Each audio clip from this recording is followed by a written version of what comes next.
I came home early and found a toothbrush and kids' drawings in our basement and realized he had a second family. I came home early from work because I woke up with a weird feeling and couldn't shake it. The basement door was cracked open and a trail of crayon scribbles led down the stairs. The first thing I saw was a small toothbrush in a glass on the laundry shelf, hidden behind paint cans. I thought maybe a kid had come over and my heart started pounding. I went down the stairs to check and found a cluster of drawings taped to the furnace door, stick figures, a house, the words "I love Dad" in shaky letters. My stomach dropped so hard I almost fell. There was a tiny backpack on the floor with a name tag inside that had my last name, but a first name I didn't recognize. I picked up the tag and the handwriting was childish, but the last name matched my husband's. Then I saw a folded pair of kids' pajama pants under a tarp and a small blanket tucked into a storage crate. I pulled back the tarp and my hand landed on a photo frame face down. When I flipped it, there was a picture of my husband holding a little boy I had never met, both of them laughing. I left the frame on the floor and went back up the stairs because I couldn't breathe. I found my husband in the kitchen washing dishes like nothing was wrong. He looked up and said he thought I was going to be home late. I watched him pretend normal and felt every muscle in my body tense.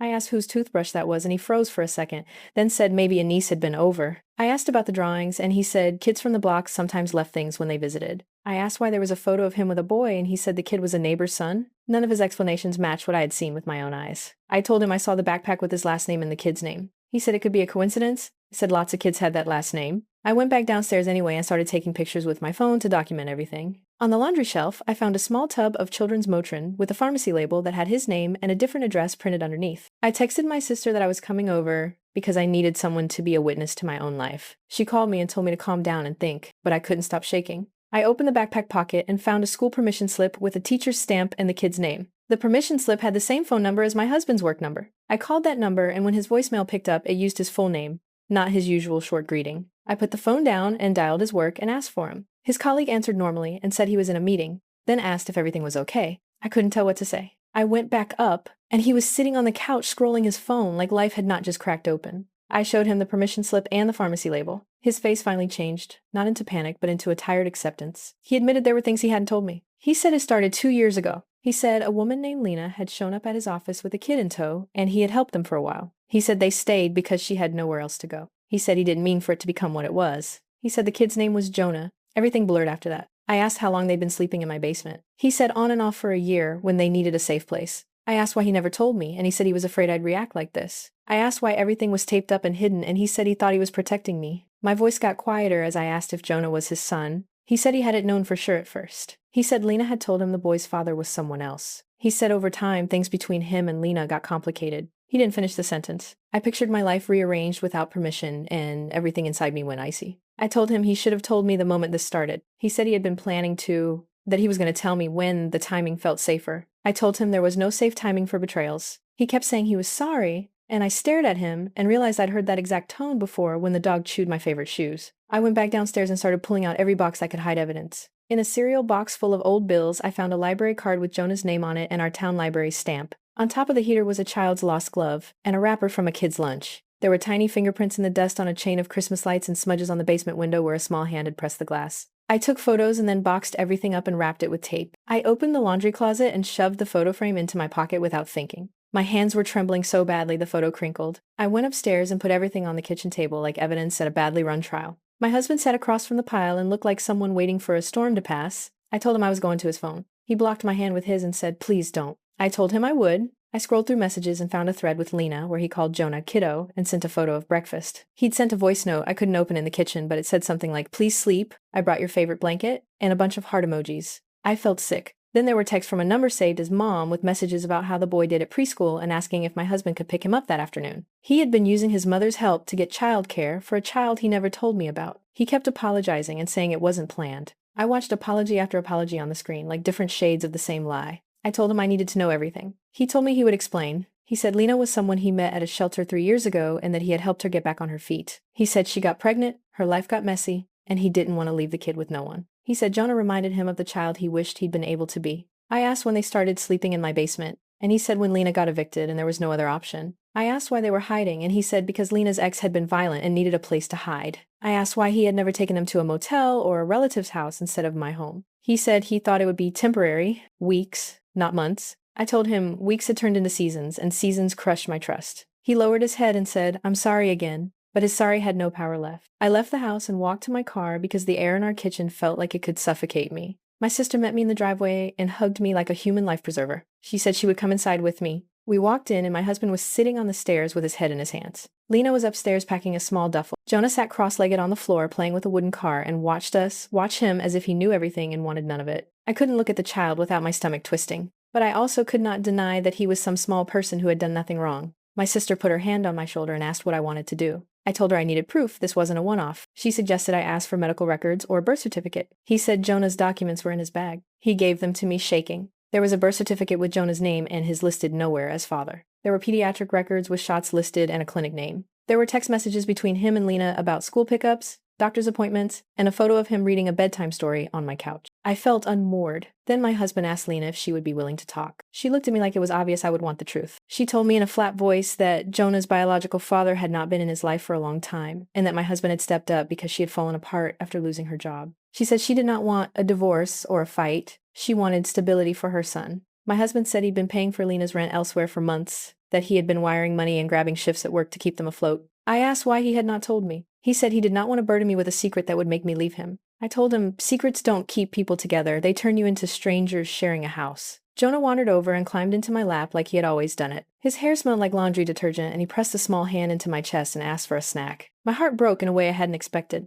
I felt fury at the adult who had lied and tenderness toward the kid who had no idea. My sister took a photo of us because she wanted evidence for later, legal and otherwise. She pressed it into my hand and said, "Keep this. It proves you were there when truth came out." I called my best friend and asked for her to bring a coffee and witness. She arrived and sat in the living room like a jury. We all talked until late into the night, and everything shifted toward practicalities. My sister suggested I sleep in a hotel, that I shouldn't be in the same bed with a man who kept a secret life in my house. My husband begged me to stay and promised he would make amends. Lena said she would leave if it made things easier. She didn't want to be a wedge in anyone's marriage. She picked up Jonah and waited near the door. His small hand was warm in hers. I watched them go across the driveway to a car that had car seats installed. My husband walked them to the car and kissed Lena on the cheek. Lena mouthed thank you and rolled down the driveway. I stood on the porch like it was some punishment. My sister said we needed to get a lawyer and told me not to talk to my parents until she came over in the morning. I shut my phone off that night for the first time in years. I couldn't face the flood of relatives or the confusion. Next morning, my parents texted as if nothing had happened,